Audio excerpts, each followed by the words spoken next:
था, ये संत जी ने बता दिया, मन भावन बात हो गई, आनंद हो गया। पर मैं तो वो बात बताने जा रहा हूं कि बचपन से जो कर रहे थे उसको पीछे छोड़ दो। उसको संतों की भाषा में कहते हैं पूर्वाग्रह।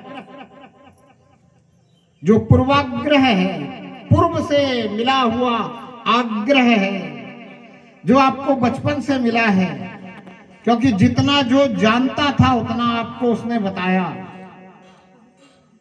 आपको आज तक यही बताया गया कि अगर जीवन आनंद से जीना है तो परमात्मा से 2 टाइम, 3 टाइम, 4 टाइम अपना कनेक्शन जोड़ लो। और किसी संत ने तो ऐसा भी कह दिया कि घड़ी आधी घड़ी, आधी में पुनियाद, तुलसी संगत साधु की कटे कोटि अपराध। तो आप लोगों ने क्या समझा कि अपराध कर लो, कितना ही अपराध कर लो, फिर साधु की संगत कर लो, अपराध कट जाएगा। पर आपने संत की उस बात पे ध्यान नहीं दिया जिस बात को संत कह रहे हैं कि बिनु हरि कृपा मिले ही नहीं संता। और अपराध करने से हरि की कृपा हो सकती है क्या? जब हरि की कृपा ही नहीं हो तो वैसा संत और साधु भी नहीं मिल सकता जिसकी संगत करने से अपराध कट जाए। और अपराध अगर ऐसे किसी भी साधु संत के संगत करने से कट जाते तो फिर ये न कहना पड़ता कि कर्म के फल तो भुगतने ही पड़ेंगे। क्या कहते हैं? बोला कर्म का फल कभी व्यर्थ नहीं जाता, जो कर्म किया है वो फल भुगतना ही पड़ेगा। कई सारी बातें दुनिया में प्रचलित है, तो इसमें आपको ये निश्चय करना होगा कि माने क्या, सही बात क्या है, सत्य क्या है। सत्य का आपको कैसे पता चलेगा? अपने आप तो सत्य आपके पास आएगा नहीं, खाली दिमाग लेके पैदा हुए थे। जितना समझने को मिला, सुनने को मिला, उतना ही तो समझ पाएंगे, उससे ज्यादा तो नहीं समझ पाएंगे। किसी को सुनने को मिला कि जीवों को बचाना चाहिए, जीवों को भोजन देना चाहिए, जीवों को जिलाना चाहिए, वो जीवों को जिलाने में लगा हुआ, वो जीवों को भोजन दे रहा है, वो जीव सेवा में लगा हुआ है, वो जीव सेवा को शिव सेवा मान रहा है, वो जीव सेवा को ही परमात्मा की सेवा मान रहा है। लेकिन दुनिया में कुछ ऐसे लोग भी हैं जिनको बचपन से ये सिखाया जाता है कि जीव हमारा भोजन है। वो क्या कर रहा है? वो जीवों को मार रहा है और जीव का भोजन नहीं कर रहा है। उस जीव के मरे हुए शरीर को अपने इस शरीर में डाल करके अपने शरीर को कब्रिस्तान बना रहा है।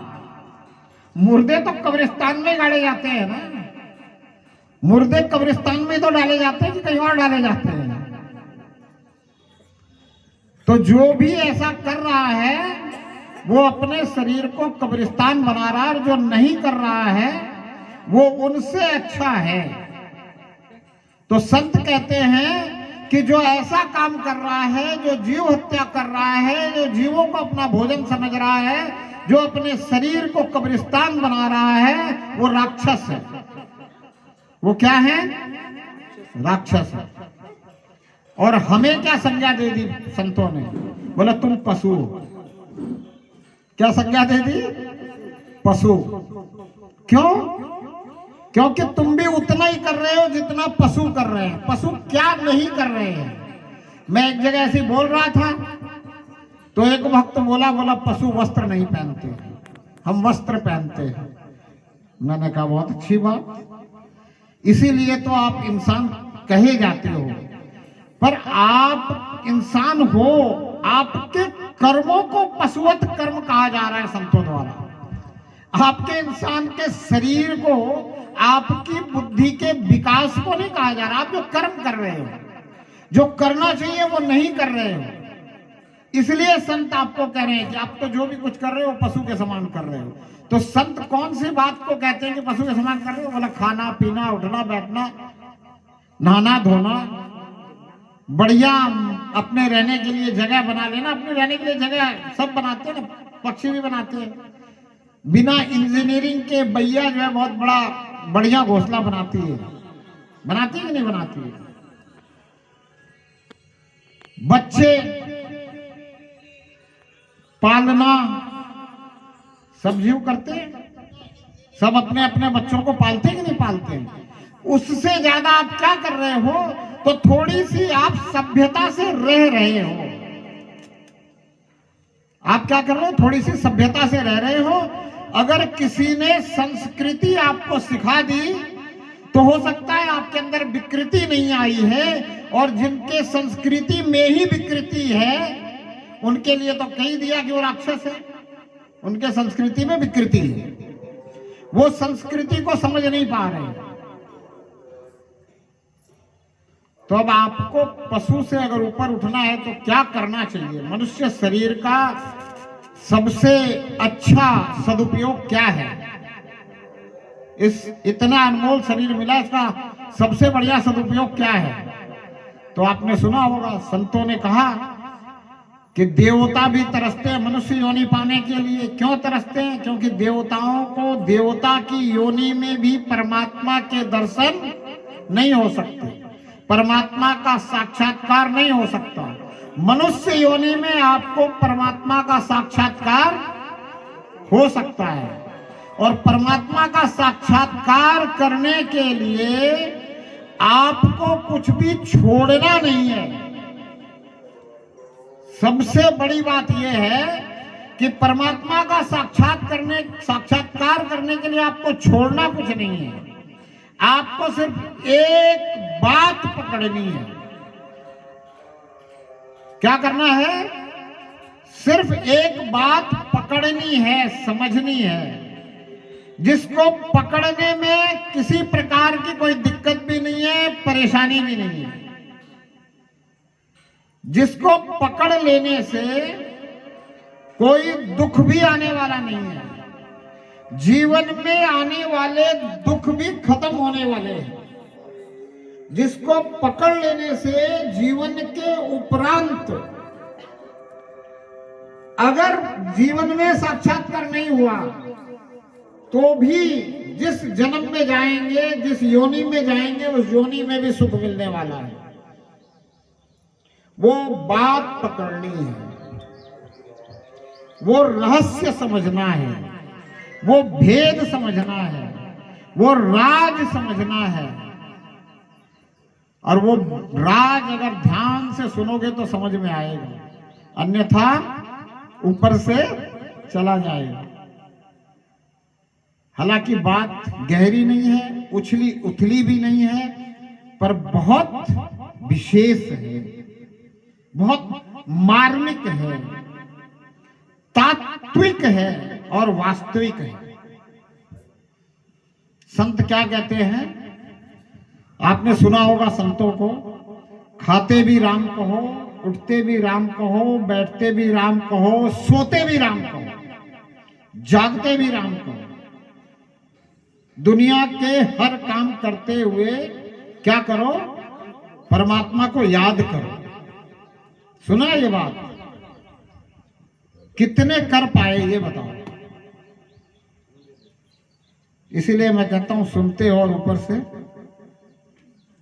निकल जाती है। कितने कर पाए? सुना सबने,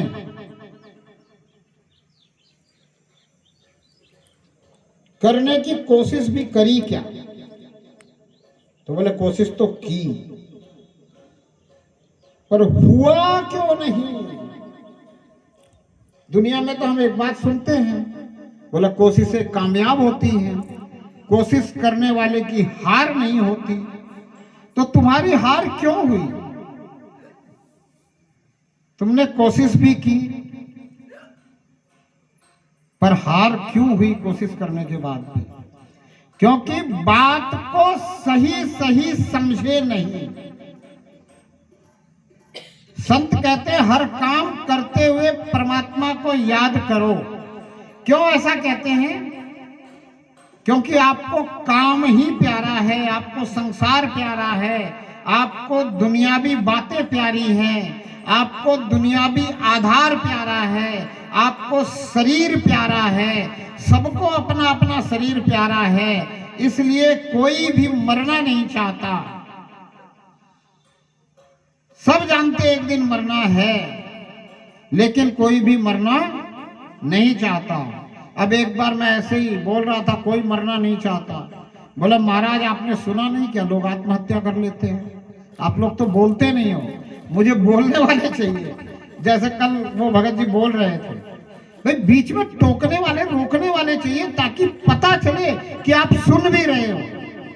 नहीं तो पता चला कान यहां है पर ध्यान कहीं और है, ध्यान किसी और बात पे है। अगर ध्यान यहां है तो टोकना चाहिए, जितना मालूम है उस पर रोकना तो चाहिए कि बस खाली कोई आया बोला आपने सुना और चल दिए। चलो क्या हुआ? बोला घड़ी आधी में पुण्याद, तुलसी संगत साधु की कटे कोटि अपराध। बोला कोटि अपराध हमने किए नहीं, कुछ किए हैं, कुछ तो कटी गए होंगे, ऐसे बात नहीं बनेगी। इससे कुछ होने वाला नहीं। ऐसे अगर मान लोगे तो आपको अपने कर्मों का फल भोगना ही पड़ेगा।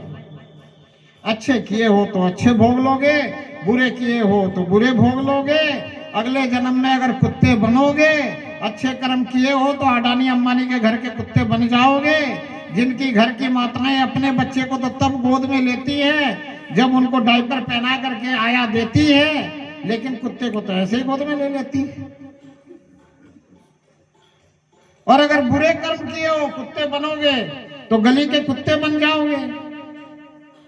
कचरे में भी भोजन ढूंढने जाओगे तो भी लाठी खाओगे, बोला कचरा खिंडारिया।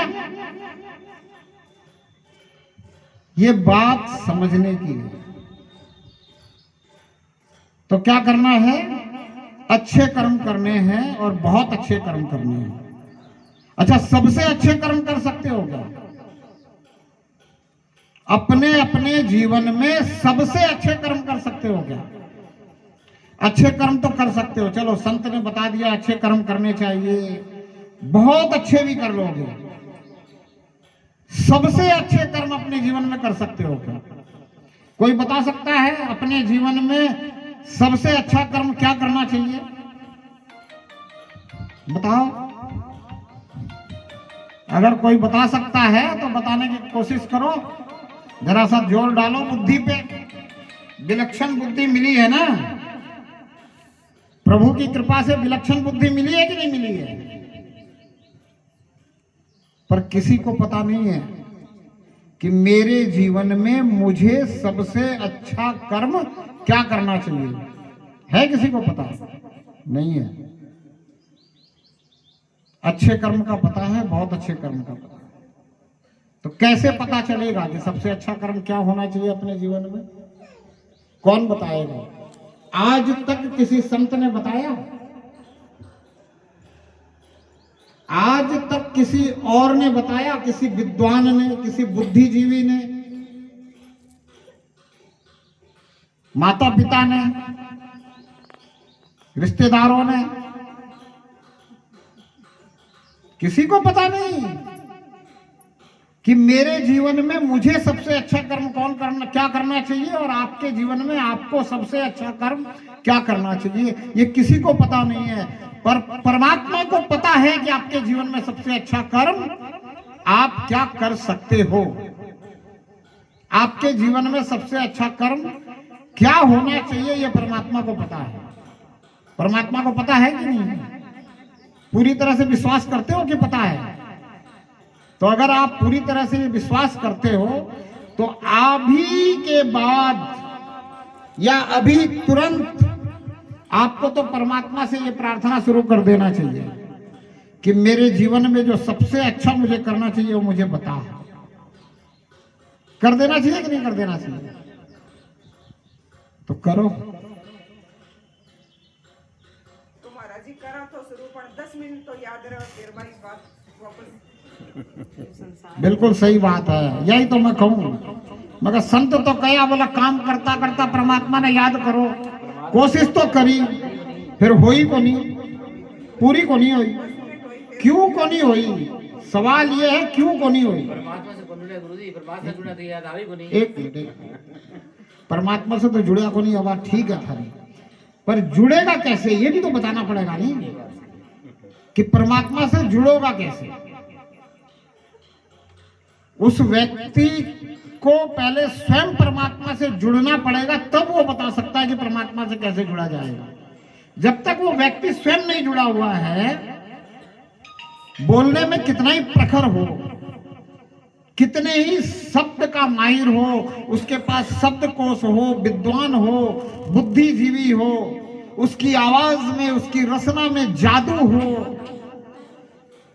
उसके बोलने से फूल बरसते हो, प्रेम झड़ता हो। अरे आगे भेजो ना बैठने वालों को। फिर भी अगर उसका खुद का प्रेम जो है परमात्मा के प्रति जागा नहीं है, अगर वो परमात्मा से जुड़ा नहीं है, तो आपको कैसे बताएगा कि परमात्मा से कैसे जुड़ोगे? वो तो आपको यही बताएगा जैसे राजा जनक की सभा में बैठे सभी विद्वान संत ऋषि मुनि बताते रहे कि तुम ये कर लो, तुम वो कर लो, तुम ऐसा कर लो, तुम वैसा कर लो। लेकिन राजा जनक को एक बात समझ में आ गई कि जिसको परमात्मा की पहचान मिल गई है वो मुझे तुरंत इशारा करके बता सकता है कि ये परमात्मा है। वो मुझे और कुछ बताएगा क्यों? जिस युक्ति से उसे पहचान मिली है वो युक्ति मुझे बताए तो भी बात बने। राजा जनक से जो भी कहता था कि तुम इतने दिन की तपस्या करो, तो राजा जनक पूछते थे कि तुमने की? बोला हाँ की। तो तुझे परमात्मा की पहचान हुई? बोला नहीं हुई। कोई कहता था गंगा जी में इतने गोते लगाओ, इतने दिन गंगा नहाओ। जैसे अभी मैं माघ मेले में गया था, तो वहां लोग जाते हैं उस माघ मेले में, वहां कल्पवास करते हैं। तो पहले का कल्पवास कुछ और था, अभी का कुछ और है। चलो इस विषय पे नहीं जाएंगे, नहीं तो बहुत लंबी बात हो जाएगी, समय कम है। आपके पास तो समय आज ज्यादा भी हो, तो मेरे पास कम है।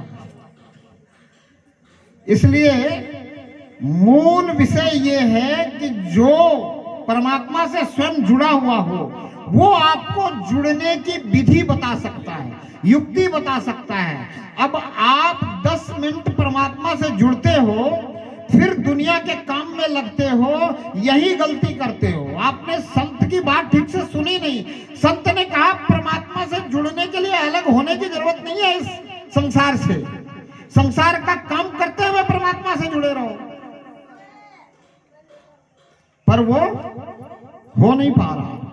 तो अब मैंने एक बात समझ में जो मुझे आई वो आपको बताता हूं कि आप परमात्मा से जुड़े हुए दुनिया का काम करते रहो। थोड़ा सा पलटी कर दो बात को। आप अंदर अंदर परमात्मा से प्रार्थना करते रहो और दुनिया के काम करते रहो। अलग से समय निकालने की जरूरत नहीं है। परमात्मा को आपका समय नहीं चाहिए, परमात्मा को आपका धन नहीं चाहिए, परमात्मा के नाम पर आपका धन मेरे को चाहिए कि परमात्मा को चाहिए? बोलो किसको चाहिए? परमात्मा को चाहिए क्या? नहीं चाहिए। परमात्मा को आपका धन नहीं चाहिए, परमात्मा को आपका समय नहीं चाहिए, परमात्मा के नाम पर आपका समय भी मुझे चाहिए।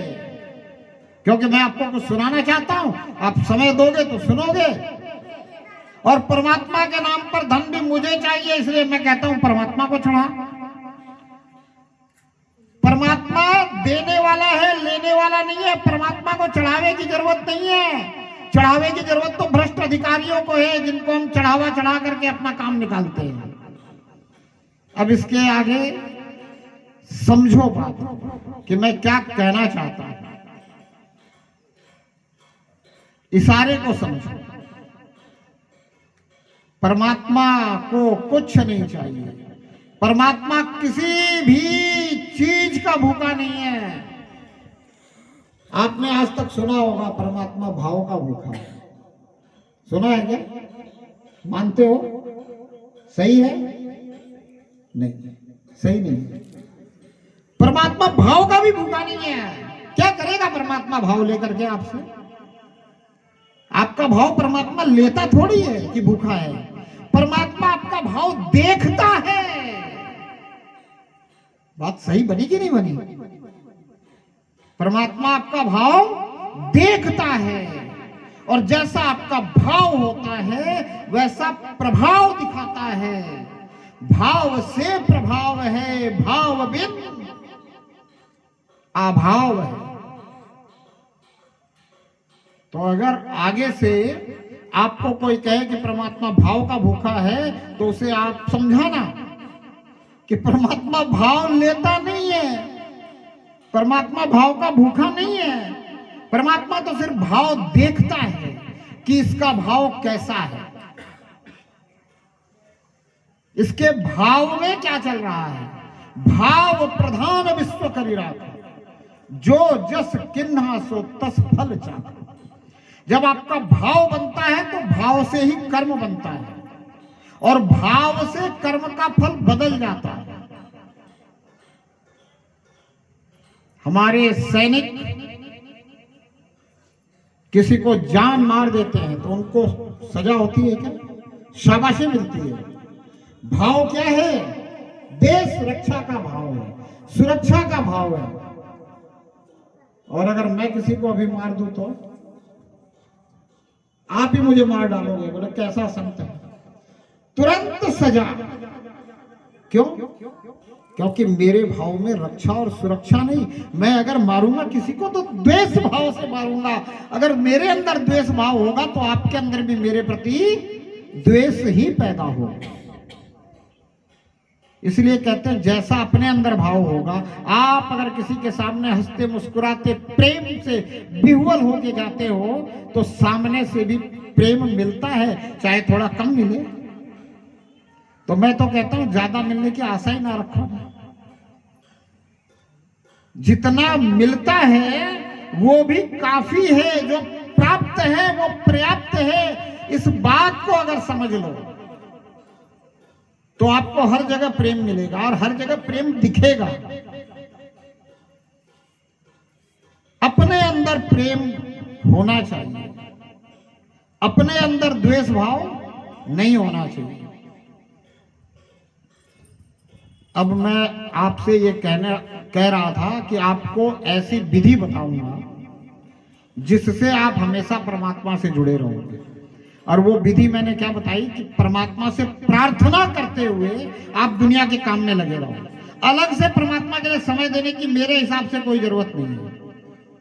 मुझे तो नहीं लगता कि परमात्मा के लिए कुछ समय अलग से देना पड़ेगा। नहीं, आपको अपने शरीर के लिए समय अलग से देना पड़ सकता है।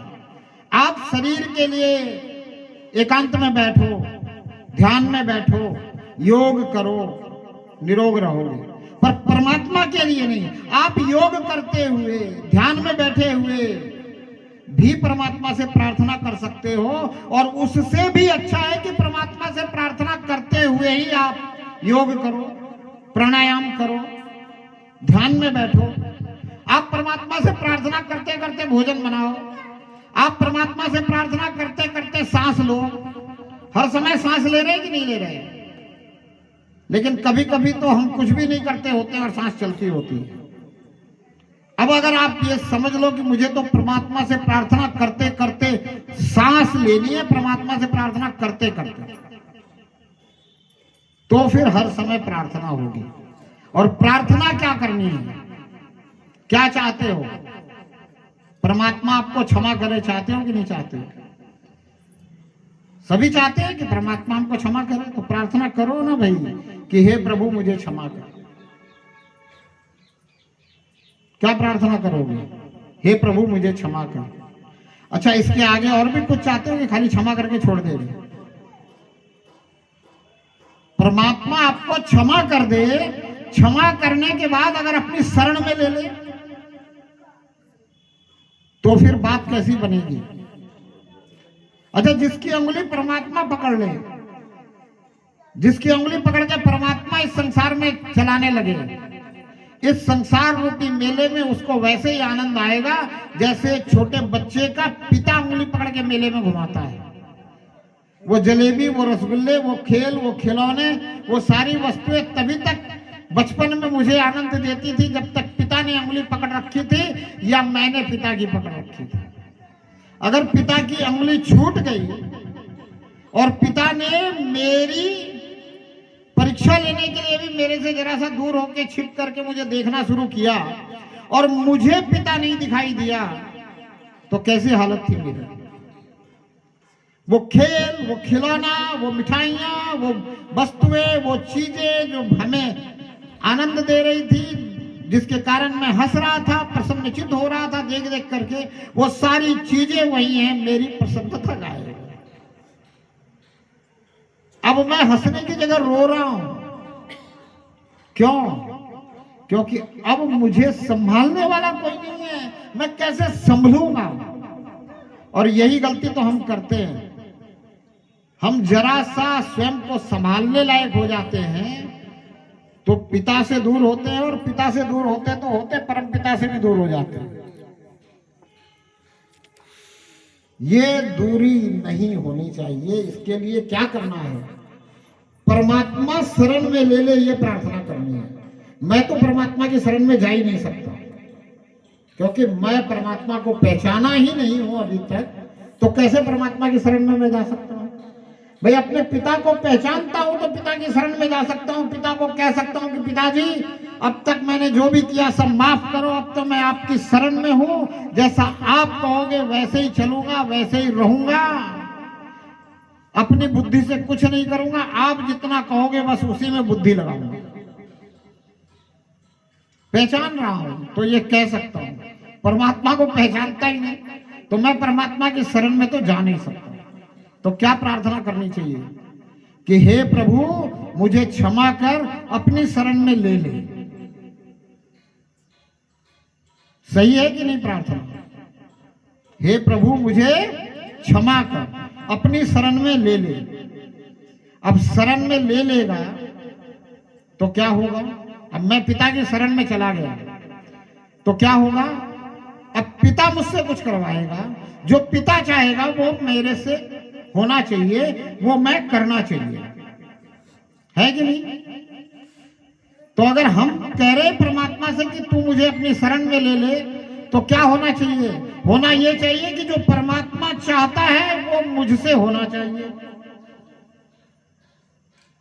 होना चाहिए कि नहीं होना चाहिए? ऐसा होना चाहिए ना, तो फिर प्रार्थना आगे बढ़ेगी। अब क्या कहेंगे कि हे प्रभु मुझे क्षमा कर, अपनी शरण में ले ले, जो तू चाहता है वो करवा ले मुझसे। अच्छा, जब परमात्मा करवाएगा तो मैंने पहले बताया क्या होगा? जब परमात्मा करवाएगा तो क्या होगा? कोई बोलो तो सही, अभी पहले तो बताया है, थोड़ी देर पहले 2-4 लोग तो बैठे थे सुन रहे थे। क्या होगा? अच्छा जब परमात्मा करवाएगा आपके जीवन में जो सबसे अच्छा होने वाला है आपके जीवन में वो होगा, क्योंकि परमात्मा को पता है कि आपके जीवन में सबसे अच्छा क्या होना चाहिए। आपको नहीं पता है कि आपके जीवन में आपको सबसे अच्छा क्या करना चाहिए। आप अच्छा कर सकते हो, बहुत अच्छा कर सकते हो, सबसे अच्छा है किसी को पता तो बताओ कि मुझे पता है कि मेरे जीवन में मुझे सबसे अच्छा यही करना चाहिए। है किसी को पता? नहीं पता। पर परमात्मा को पता है कि मेरे जीवन में सबसे अच्छा क्या होना चाहिए। तो फिर परमात्मा को से अगर मैं ये प्रार्थना करूं कि हे प्रभु मुझे क्षमा कर, अपनी शरण में ले ले, जो तू चाहता है वो करवा ले मुझसे, तो मेरे जीवन में वो होगा जो मेरे जीवन में सबसे अच्छा होना चाहिए।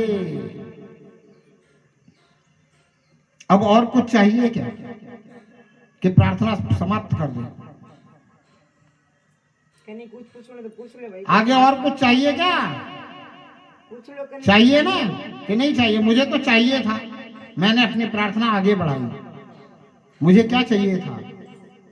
मुझे ये चाहिए था कि तू मुझसे करवा रहा, ये मुझे दिखता रहे, जैसे अर्जुन को दिख रहा था कि कृष्ण कर रहा है और कृष्ण ही करवा रहा है। ऐसा मुझे दिखना भी तो चाहिए कि तू मुझसे करवा रहा है। चाहते हो कि नहीं? ऐसा चाहते हो कि परमात्मा करवाता हुआ दिखे? कौन कौन चाहता है? सारा ही चावा है। चलो अच्छी बात है। सारिया की तरफ से थे हाँ भर दी। सारिया चावा है कि परमात्मा भारत से दुनिया में जो सबसे अच्छो काम होना चाहिए वो करवा ले और करवाता हुआ दिखे भी कि परमात्मा करवा रहे हैं। तो फिर प्रार्थना और आगे बढ़ानी पड़ेगी। हे प्रभु मुझे क्षमा कर, अपनी शरण में ले, जो तू चाहता है वो करवा ले मुझसे, और मुझे वो आंख दे, वो दृष्टि दे जो दृष्टि कृष्ण ने अर्जुन को दी। दी कि नहीं दी? सबने सुनी है ना कथा, सबको पता है। कृष्ण ने अर्जुन को दृष्टि दी, वो दृष्टि परमात्मा तू मुझे भी दे ताकि मैं तुझे निहारता रहूं, मुझे पता चले कि तू करवा रहा मुझसे। इसके बाद भी और कोई प्रार्थना शेष रहती है क्या? इतनी प्रार्थना होने के बाद भी कोई प्रार्थना शेष रहती है क्या? किसी का ध्यान नहीं है मेरी बात पे। ठीक है ठीक है। बैठ जाओ तो थे। क्या हो गया बोलो? धूप आ जाओ, यहाँ है ना आप?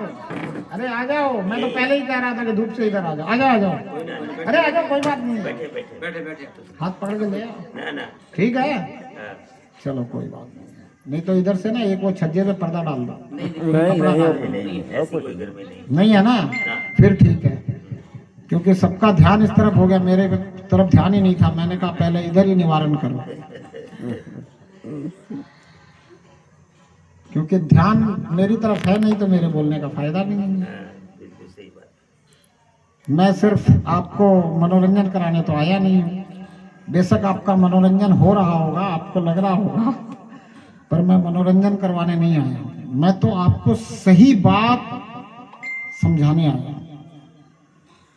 समझ सको तो आपके जीवन की बात बन जाएगी। समझाते समझाते अगर मैं समझ सका तो मेरे जीवन की बात बन जाएगी। और बात समझ में समझाते समझाते ही आती है।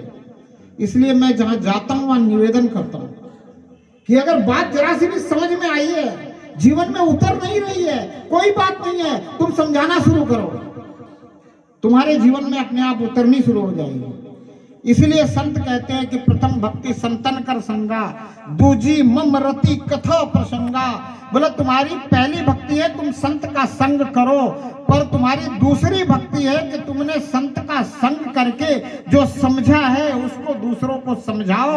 इसीलिए मीरा संत रविदास का संग होने के बाद गली गली हरि गुण गाने लगी, और कोई कारण नहीं था, इसीलिए गाने लगे।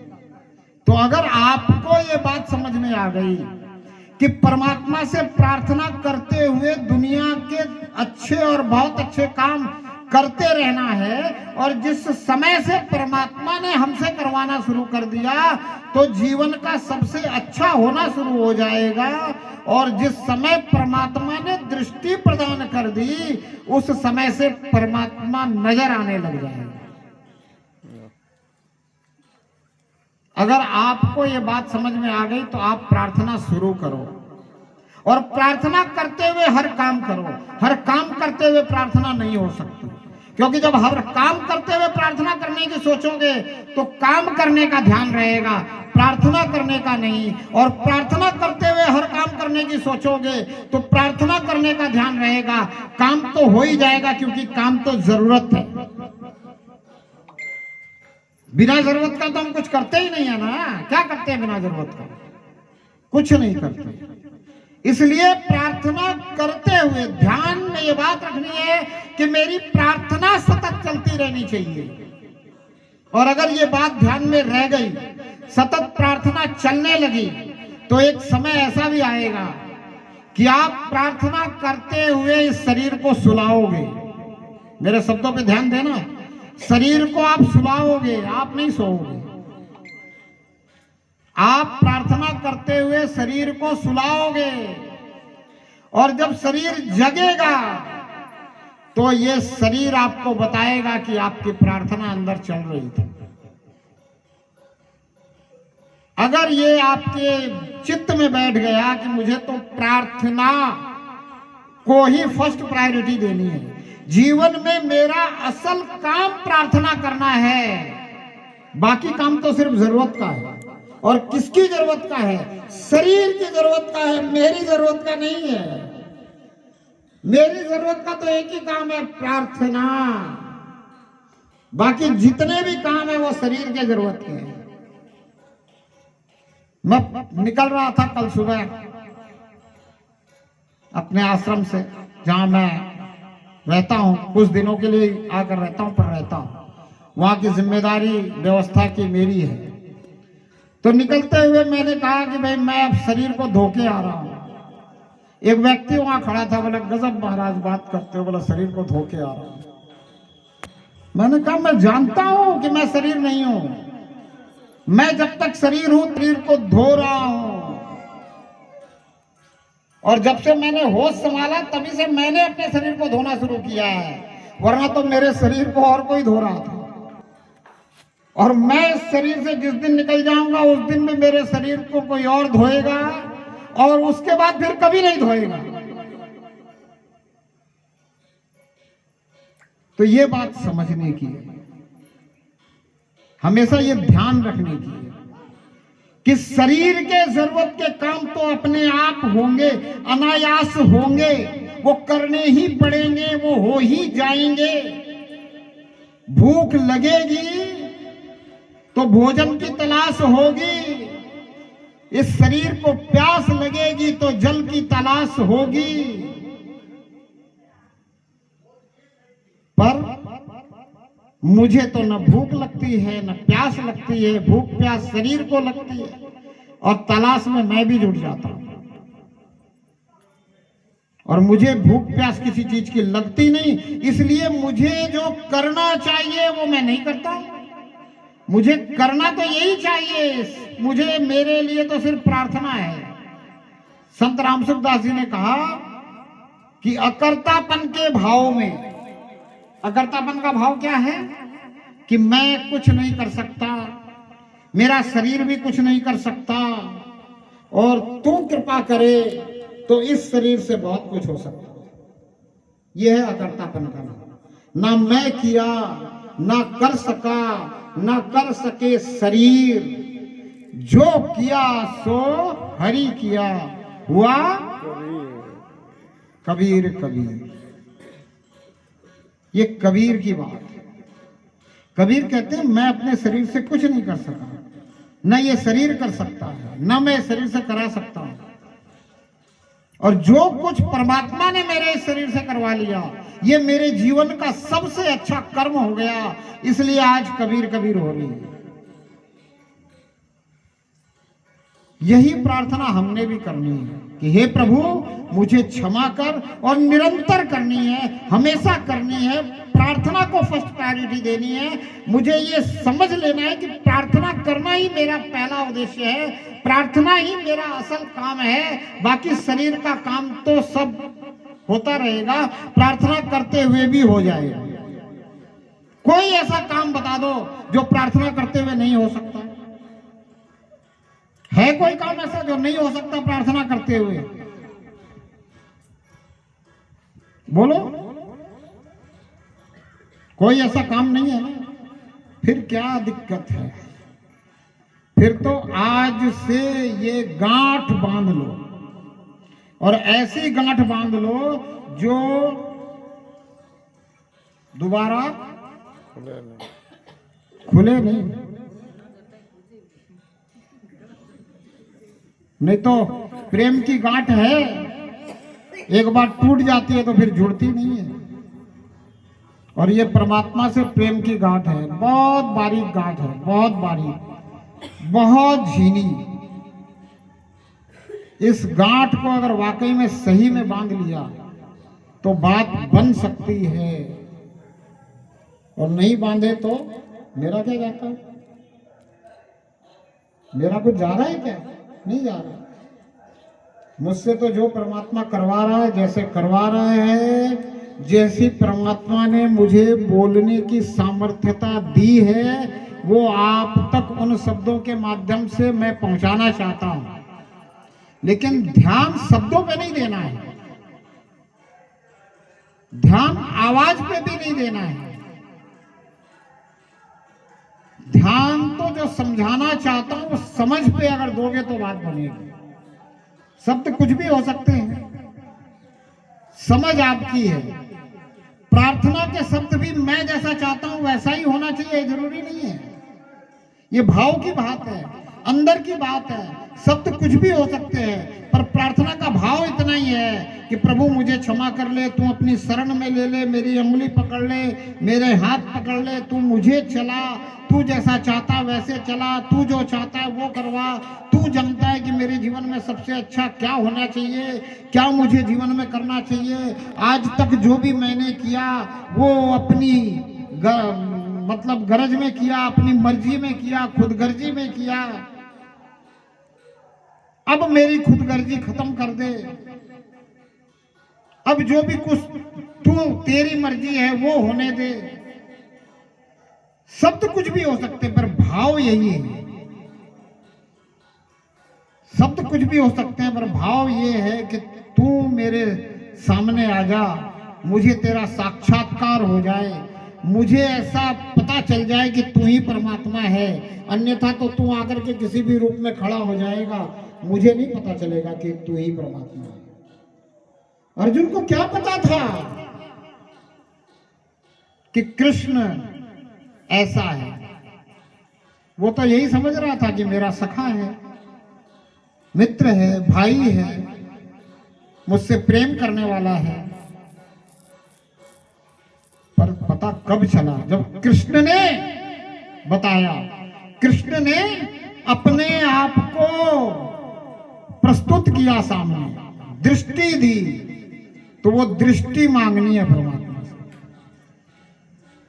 इन आंखों से परमात्मा तो नहीं दिखता है, कि दिखता है? मन की आंखों से दिखता है क्या? मन की आंखों से भी नहीं दिखता है। मंदिर में जाते हैं, जिस विग्रह को परमात्मा मान रखा है, कभी कभी मन की आंखों से वो दिख तो जाता है। दिखता है कि नहीं दिखता? कभी कभी मंदिर में जाते हो, आते हो, कभी किसी दुख में, किसी और में, कभी याद करते हो तो मन से ध्यान करते हो तो दिखता है। कोई कहता है शिव जी का रूप दिखाई दे रहा है, कोई कहता है कृष्ण जी का रूप दिखाई दे रहा है, कोई कहता है राम का, कोई माता का, दुर्गा का, काली का, और का। वो क्या है? मन की आंखों से विग्रह रूप दिखाई दे सकता है, जिसको हमने माना हुआ है। और हमने क्या माना है? कि उस विग्रह में परमात्मा है। क्योंकि हम जानते हैं कि वो विग्रह तो परमात्मा नहीं है। उस विग्रह को तो छेनी हथौड़ी से ठोक ठोक करके बनाने वाले ने वो रूप दिया है और बनाया है। फिर भी हम मन की आंखों से सिर्फ विग्रह देख पाते हैं। विग्रह के अंदर परमात्मा मानते हुए भी परमात्मा को क्यों नहीं देख पाते?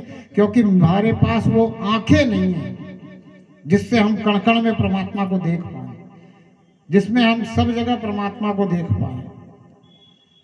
जबकि बताने वालों ने हमें बताने की कोशिश की कि सब जगह परमात्मा है। श्री अखंड मंडलाकारम व्याप्तम येन चराचरम तत्पदम दर्शितम एन तस्मै श्री गुरुवे नमः। बोला ये श्री, ये जो परमात्मा है, ये अखंड है, मंडलाकार है, चर अचर सब में व्याप्त है, चलने फिरने वाले में भी और नहीं चलने फिरने वाले में भी। अभी हम कुर्सियों पे बैठे हैं ना, हमें कुर्सियों में परमात्मा दिखाई नहीं देता है। पर जब हम ये कहते हैं कि परमात्मा कण कण में है, तो इसका मतलब ये कुर्सी भी तो कण से मिल करके बनी है। इसमें दिख जाए वो दृष्टि चाहिए। जैसे प्रहलाद को खंबे में नजर आया कि खड़ग में, खंभ में, सब में परमात्मा दिख रहा है। जो तलवार मारने आ रही है उसमें भी परमात्मा दिख रहा है। और भक्त कह रहा है कि परमात्मा ही मारेगा तो कौन बचा सकता है। जब परमात्मा ही मारे तो कौन बचा सकता है, और जब परमात्मा बचाए तो कौन मार सकता है। कोई मार सकता है क्या? नहीं मार सकता। ऐसी दृष्टि मांगनी है, और इस दृष्टि को मांगने के लिए प्रार्थना करनी है। प्रार्थना करते रहोगे छूटती रहेगी, प्रयास करते रहोगे छूटती रहेगी। अगर भाव बन गया है, ललक जाग गई है, तो पलक खुल जाएगी। जागनी क्या चाहिए? ललक, अंदर जिज्ञासा। जिसके अंदर किसी बात की ललक जाग जाती है ना, दुनियावी चीज की, वो उसको हासिल करने के लिए कितना प्रयत्न करता है। एड़ी से लेकर चोटी तक का जोर लगा देता है। उसको अपने शरीर तक का भान नहीं रहता कि मेरे शरीर का क्या होगा। वो कहता है मुझे ये तो करना ही है, ये तो पाना ही है, यहां तक तो जाना ही है। अगर आपके अंदर भी वो भाव जाग जाए कि परमात्मा मुझे तो तुझे पहचानना ही है और इसी जन्म में पहचानना है, तो प्रार्थना की तीव्रता कितनी बढ़ेगी, भाव की तीव्रता कितनी बढ़ेगी।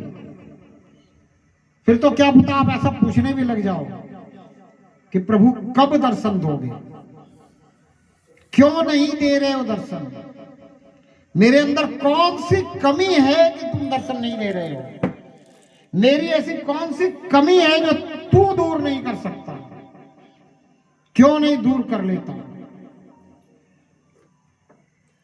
क्यों मुझे अपने से अलग रखता है। मैं दुखी हूं तुझे बिना पहचाने बिगड़, तू मुझे क्यों दुखी रख रहा है, कारण तो बता दे। मुझे कारण का पता नहीं है, कारण बता दे। अगर मैं निवारण ना कर सकूं तो तू निवारण भी कर दे। होगी कि नहीं ये बातें अंदर? अगर ललक जागेगी, अगर अंदर से इच्छा होगी, अगर आर्त भाव आ जाएगा, परमात्मा को पहचानने की वो ललक जो है ना, ये पैदा करते हैं संत। और इसीलिए कहा है कि संतों से मिलो। लेकिन एक बात और कहा है कि आप किसी को भी संत जान करके संत से मिलोगे ना, तो वो परमात्मा की ललक पैदा करने की जगह आप में और संसार की ललक पैदा कर देगा, लालच पैदा कर देगा, और फिर आपको ये बताने लग जाएगा कि तू परमात्मा के लिए ये कर दे तो तुझे ऐसा मिल जाएगा, तू परमात्मा के लिए वो कर दे तो ऐसा मिल जाएगा। जैसे कि परमात्मा कोई भ्रष्टाचारी अधिकारी हो कि उसके पास कुछ गिफ्ट पहुंचा दे तो वो तुझे लिफ्ट करा देगा। परमात्मा ऐसा नहीं है कि आपसे गिफ्ट लेकर के आपको लिफ्ट करा दे। लेकिन फिर भी दुनिया में हम यही कहते रहते हैं कि ऐसे वैसों को दिया है, कैसे कैसों को दिया है, मुझको भी तो लिफ्ट करा दे। कहते हैं कि नहीं कहते? हमें तो संसार की ही पड़ी है, हमें परमात्मा की पड़ी ही नहीं है। अगर हमें परमात्मा से प्रेम हो जाए तो उधर की कमी रहती नहीं है और कदर की जरूरत रहती नहीं है। लेकिन जब तक हमें संसार से प्रेम रहता है तब तक उधर भरने के बाद कदर की चिंता रहती है। उधर के लिए कौन कमा रहा है आज? उधर सबका भर रहा है कि नहीं? कोई खाली पेट सोता है क्या? जब से धरती बनी है, जब से जीव बना है, कोई खाली पेट नहीं सोता है। इंसान क्या खाली पेट सोएगा? लेकिन इंसान उधर के लिए नहीं, कदर के लिए ही लगा हुआ है। कुछ तो कदर होनी चाहिए। कुछ कदर के लिए वो सोचता है कुछ धन होना चाहिए। धन नहीं हो तो कदर नहीं है। और कितना भी धन कमा लो, कदर किसी की होती नहीं है। यहां इतने लोग बैठे हैं, सोचकर सोचो, क्या धन के कारण किसी की कदर हो रही है? नहीं हो रही है। अगर कदर किसी की होगी, वो उसके गुण के कारण होगी। तो संत कहते हैं गुणों के ग्राहक बनो। और जो संत गुणों का ग्राहक नहीं बना करके आपको ये बता रहा है कि तू परमात्मा के ये चढ़ावा चढ़ा, वो चढ़ावा चढ़ावा, तो तुम्हारा संसार में ये हो जाएगा, वो हो जाएगा, तो आपको सोचना है वो संत है या और कुछ है। भाई संत का काम तो ये है नहीं। संत का काम तो आपको बेअंत से जोड़ना है। संत तो वही है जो स्वयं बेअंत से जुड़ा हो। तो अगर आज तक आप चमत्कार करने वाले को संत समझते रहे, तो आप सोचो कि आप गलती करते रहे, गड़बड़ झाला में थे, हड़बड़ झाला में थे। क्योंकि आपको बहुत हड़बड़ में दुनिया में कदर चाहिए, तो हड़बड़ झाला में गड़बड़ झाला करते हो। फिर चमत्कार करने वाले को भी संत समझ लेते हो। चमत्कार करने वाले को संत समझना चाहिए कि नहीं समझना चाहिए? बोलो भाई, नहीं। और अगर ऐसे समझ रहे हो और अभी भी बात समझ में आ गई है, तो ऐसे समझने वालों को भी समझाओ कि कोई ऐसा चमत्कार तो संत रविदास की तरह कर नहीं रहा कि मीरा की तरह मैं गा उठूं कि पायो जी पायो मैंने राम रतन धन पायो, कृपा कर मोहे सतगुरु दिन नहीं लखायो। ऐसा चमत्कार तो कोई नहीं कर रहा। कि कर रहा है क्या? कोई नहीं कर रहा। अष्टावक्र की तरह कोई चमत्कार नहीं कर रहा। राजा जनक को जितनी सभा में आप जितने बैठे उससे और ज्यादा बैठे होंगे, ऋषि मुनि हठी जपी तपी विद्वान, वो सब बैठे थे। राजा जनक को एक इच्छा है कि मुझे सत्य को पहचानना है, सत्य को जानना है। अष्टावक्र आते हैं, वो सब हंसते हैं। हंसे थे कि नहीं अष्टावक्र को देख करके? अष्टावक्र ने क्या कहा फिर हंसने वालों को? क्या कहा जाता है चमड़े के जानकार को? अष्टावक्र का शरीर 8 जगह से टेढ़ा मेढ़ा था, तो चमड़ा ये हार्ड मांस ही तो टेढ़ा मेढ़ा था। आत्मा तो टेढ़ी मेढ़ी हो नहीं सकती ना। अंधे की आत्मा तो अंधी नहीं होती, लंगड़े की आत्मा तो लंगड़ी नहीं होती, लूले की आत्मा तो लूली नहीं होती, कुबड़े की आत्मा तो कुबड़ी नहीं होती। आत्मा तो सबकी एक जैसी होती है। मोटे की आत्मा मोटी नहीं होती, पतले की आत्मा पतली नहीं होती, लंबे की आत्मा लंबी नहीं होती, नाटे की आत्मा नाटी नहीं होती। आत्मा तो सबकी एक जैसी होती है। तो वो 8 जगह से टेढ़ा मेढ़ा व्यक्ति अष्टावक्र के शरीर को ही तो वो देख रहे हैं और देख करके हंस रहे हैं कि हम इतने विद्वान हठी जपी तपी ऋषि मुनि मनन करने वाले, रिसर्च करने वाले, शोध करने वाले जनक की पिपासा को, जनक की जिज्ञासा को शांत न कर सके, और ये आया है राजा जनक को ज्ञान देने। तभी तो हंसे। वो हंसे तो जिस चीज के जानकार थे वैसे शब्द से अष्टावक्र ने संबोधन कर दिया। किया कि नहीं किया? कौन से शब्द से संबोधन किया है पता? क्या कहा? बोलो, कोई तो बोलो। है क्या? पता नहीं है किसी को भी पता नहीं है। अष्टावक्र की कथा अभी तक सुनी नहीं, सुना ही नहीं किसी ने। अरे अब तो मोबाइल हो गए हैं, सब कुछ इसमें है। गूगल गुरु, विश्व गुरु, इससे जरा कथा पूछ कर देखना, पूरी कथा मिल जाएगी। ध्यान से पढ़ना। अष्टावक्र जी उन सबको चमार शब्द से संबोधित करते हैं। चमड़े के जानकार को चमार कहते हैं कि नहीं कहते? एक बहन को जानकारी थी पर बोली नहीं, पड़ोसन को बता दिया।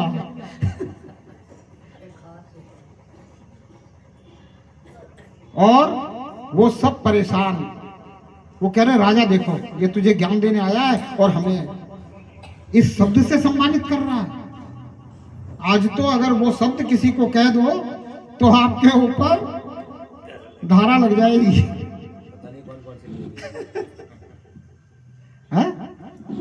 उस समय अष्टावक्र जी उस शब्द से उनको संबोधित कर रहे हैं और वो राजा से कह रहे हैं कि देखो आपको ज्ञान देने आया है, इसको सत्य की समझ है, ये सत्य को पहचानने वाला है और हमें इस शब्द से संबोधित कर रहा है। राजा जनक जिसको बहुत लालसा है, बहुत पिपासा है, आर्त भाव में आकर के कहे, बोला भगवान आप इस शब्द से इनको क्यों संबोधित कर रहे हो? बड़े प्रेम से पूछ रहा है। अगर आर्त भाव नहीं होता, पिपासा नहीं होती तो क्या करता? राजसी ठाट बाट की तरह जरा कहता, बोला संतरी पकड़ो इसको, पहले तो डंडे लगाओ 4, फिर पूछते हैं आगे की बात। नहीं, एक भाव है कि मुझे सत्य को समझना है, जानना है, पहचानना है।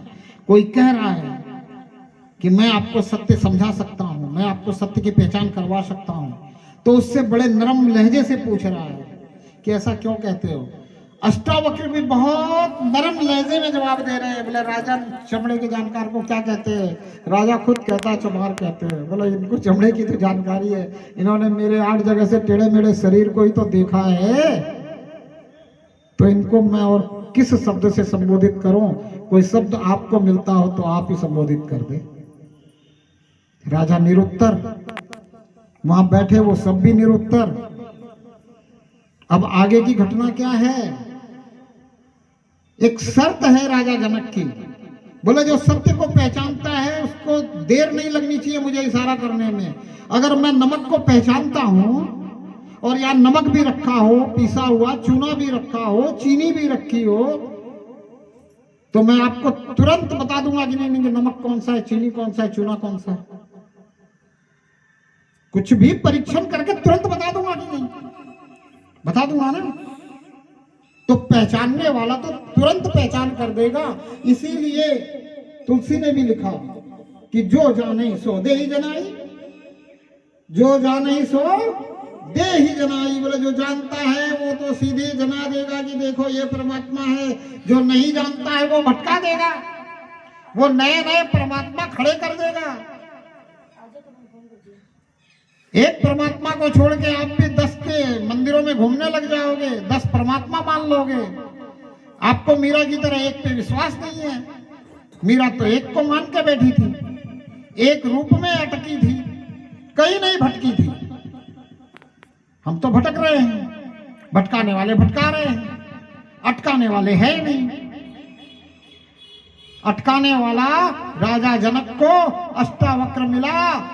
राजा जनक कहते हैं कि मैं घोड़े के इस पायदान से इस पायदान में पैर डालूं, उसके बीच में मुझे सत्य का ज्ञान देने वाला चाहिए, क्योंकि सत्य को जानने में जरा सी भी देर नहीं है। तो इतनी समय काफी है, जितनी देर में मैं इस पायदान से इस पायदान में पैर डालूं, इतना समय काफी है सत्य को बताने के लिए। अष्टावक्र तो उससे भी ऊपर, वो कहते हैं राजन फूल को मसलने में देर लग सकती है,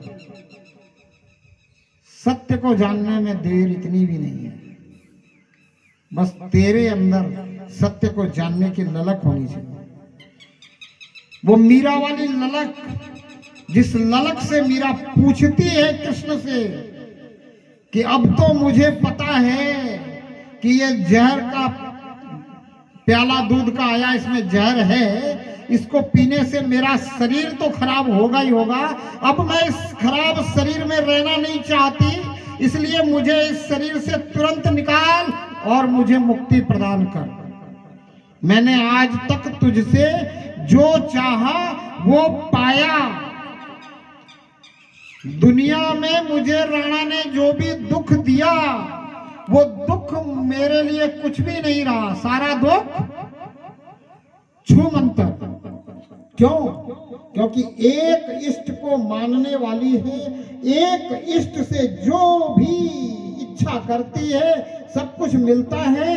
इतना विश्वास पक्का हो गया कि अब कृष्ण से मुक्ति मांगूंगी तो मुक्ति देगा।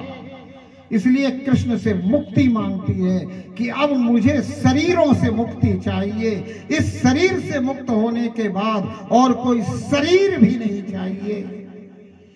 और ये विश्वास जो है ये फल देने वाला होता है। इसलिए कृष्ण ने गीता में कहा विश्वासम फलदायकम, और ये विश्वास मीरा को फल देता है। और परमात्मा कृष्ण के रूप में उसको दूध के प्याले में दिखाई देता है। ऐसे कथा में आई है कि नहीं? कृष्ण के रूप में परमात्मा दिखलाई देता है और कहता है कि तुझे अगर मुक्ति चाहिए तो संत रविदास के पास जा। और परमात्मा की कृपा, वो जहर भी मीरा के शरीर का कुछ नहीं बिगाड़ सकता। इतना हम जानते हैं पर मानते नहीं है। मान ले तो बात बन जाएगी कि नहीं? बन जाएगी। तो मान लो ना, क्या जा रहा है मानने में? न समय देना है न धन देना है, दोनों में से कुछ भी नहीं देना है। सिर्फ परमात्मा से प्रार्थना करते हुए दुनिया के हर काम होने देना है। प्रार्थना करते हुए दुनिया के हर काम होने दो, और अगर वो ललक लग गई तो प्रार्थना नहीं छूटेगी और दुनिया के काम परमात्मा छूटने नहीं देगा। कभी आप सोचोगे प्रार्थना करते करते सब्जी खराब हो जाएगी, दाल जल जाएगी, रोटी जल जाएगी, मिठाई स्वादिष्ट नहीं बनेगी, ऐसा परमात्मा होने नहीं देगा। अगर ललक अंदर हो, अंदर भाव जाग जाए, क्योंकि भाव का प्रभाव है। परमात्मा तो सिर्फ भाव देखता है। परमात्मा ये नहीं देखता कि आप लड्डू चढ़ा रहे हो कि पेड़ा चढ़ा रहे हो। उस चढ़ाने के पीछे जो भाव है वो काम करता है। अगर उसके पीछे लालच का भाव है कि लड्डू चढ़ा करके फैक्ट्री चाहिए, तो मामला गड़बड़ है। पेड़ा बर्फी चढ़ा करके गहने चाहिए, मामला गड़बड़ है। दुनियावी चीजें दे भी दिया परमात्मा ने, कब तक इस्तेमाल करोगे? जब तक शरीर साथ दे रहा है तब तक। जब शरीर साथ देना बंद कर देगा फिर क्या करोगे? ये चीजें ऐसी कैसी धरी रह जाएगी, कुछ काम नहीं आएगी। और मैं एक बात और निवेदन कर दूं, मांगने से कुछ नहीं मिलता। मांगने से अगर मिलता तो जो भजन गायक आते हैं और आपको मांगना सिखाते हैं, वो भजन गाने के बदले में आपसे पैसा नहीं लेते, परमात्मा से ही मांग लेते। जरा सा इसका इस्तेमाल करो, जरा सा। मांगने से परमात्मा कुछ नहीं देता, कर्म का फल देता है, भाव के अनुसार देता है। इसलिए दुनियावी चीजें मांगना छोड़ दो। मांगना है तो परमात्मा से परमात्मा को मांग लो। और मैंने तो अपने जीवन में कई कथाकारों से ये सुना है कि वो कथा सुनाते हुए कथाकार भी कहते हैं कि संसार की चीजें मांगना छोड़ और परमात्मा से परमात्मा को मांग ले। वही बात मैं आपसे निवेदन करने आया हूं। कोई दूसरी बात नहीं बता रहा, कोई नई बात नहीं बता रहा, ना है मेरे पास कोई नई बात। ये वही बात बता रहा, दोबारा आपको रिमाइंडर करा रहा, दोबारा आपको याद करा रहा। चेत जाओ, संत कहते हैं चेतो। अभी तक चेते नहीं हो, इसलिए गड़बड़ है। चेत जाओ और परमात्मा से प्रार्थना करते हुए दुनिया के हर काम करने लग जाओ। अगर दुनिया के काम की अभी तक भी चढ़ा हुआ है नशा, तो दुनिया का काम करते हुए भूल जाओ, तो फिर याद आए तो फिर सुधार कर लो। सुधारना ही सबसे बढ़िया बात है, सुधार ही सेवा है। फिर प्रार्थना में लग जाओ और प्रार्थना करते हुए दुनिया के सब काम होने दो। मैं कहता हूं सब काम पहले से अच्छे होने लग जाएंगे, पहले से आराम से होने लग जाएंगे, बिना दिक्कत के होने लग जाएंगे, बिना मुसीबत के होने लग जाएंगे। कोई समस्या खड़ी नहीं होगी, समाधान ही समाधान सामने आएगा। आप प्रार्थना करते हुए दुनिया के काम करने शुरू कर दो। समस्या से पहले समाधान, जरूरत से पहले प्रावधान, जरूरत से पहले सब कुछ दे देगा, मिलेगा। क्यों? क्योंकि जरूरत ही उतनी पैदा करेगा जितना आपको मिलना है। जरूरत से ज्यादा नहीं मिलेगा, लेकिन जरूरत ही उतनी पैदा करेगा जितना आपको मिलना है। उससे ज्यादा जरूरत ही पैदा नहीं करेगा। और आपकी तो जरूरत ही पूरी होनी चाहिए ना। बीमार पड़ोगे तो धन चाहिए ना, बीमार ही नहीं पड़ोगे तो धन क्यों चाहिए? कुछ लोग कहते हैं बोला कुछ तो बचा के रखना चाहिए, मुसीबत में काम आए। मैं कहा मुसीबत को बुलाएगा, मुसीबत आएगी, ये धन काम नहीं आएगा। मुसीबत को बुलाएगा, मुसीबत जरूर आएगी, पर यह धन काम नहीं आएगा। तो धन इसलिए जमा मत करो कि मुसीबत में काम आएगा। धन आज की जरूरत की पूरी करने के बाद बच जाए तो इसलिए उसको रख दो कि किसी और के काम आएगा। और अगर आज ही उसको किसी और की जरूरत पूरी करने में लगा सको, लगा दो। अगर इतना विश्वास है परमात्मा में। नहीं है तो कम से कम सोच तो ये रखो कि मेरी जरूरत तो पूरी हो गई, ये रखा रहेगा तो किसी और के जरूरत में काम आएगा, मुसीबत में काम आएगा। ये सोच ही छोड़ दो, ये विचार ही छोड़ दो। ये गड़बड़ विचार है, अनावश्यक विचार है। इन विचारों की आवश्यकता नहीं है। हम जीवन में भी कुछ अनावश्यक कार्य करते हैं, कुछ आवश्यक कार्य करते हैं, गलत कुछ नहीं करते हैं। यहां बैठा हुआ हर व्यक्ति ये कह सकता है कि मैंने आज तक गलत कुछ नहीं किया, पर अनावश्यक बहुत कुछ कर लिया होगा जो आवश्यकता नहीं थी करने की। तो उन अनावश्यक को भी छोड़ दो और परमात्मा को प्रार्थना करते हुए काम होने दो। तो वो होगा जो आवश्यक है, जो जरूरत है। जितनी जरूरत है उतनी जरूरत पूरी हो जाएगी। समस्याएं खड़ी नहीं होगी, समाधान आगे खड़ा मिलेगा। अगर इतना विश्वास है परमात्मा पे, मेरी बात पे नहीं, मेरी बात पे विश्वास करने को नहीं कह रहा हूं। विश्वास अगर परमात्मा पे है तो मेरी बात पर विश्वास करने से क्या होगा? मैं तो कुछ भी कह के चल दूंगा। मैं तो कहने के लिए आया हूं। और क्या पता मैं ये सोच के आया हूं कि मैं कुछ आपको ऐसा कह दूं, आपको अच्छा लग जाए, आप कहो कि भाई संत जी कमाते तो है नहीं, चलो इनको कुछ दे दो भाई। ये भी मेरी सोच हो सकती है।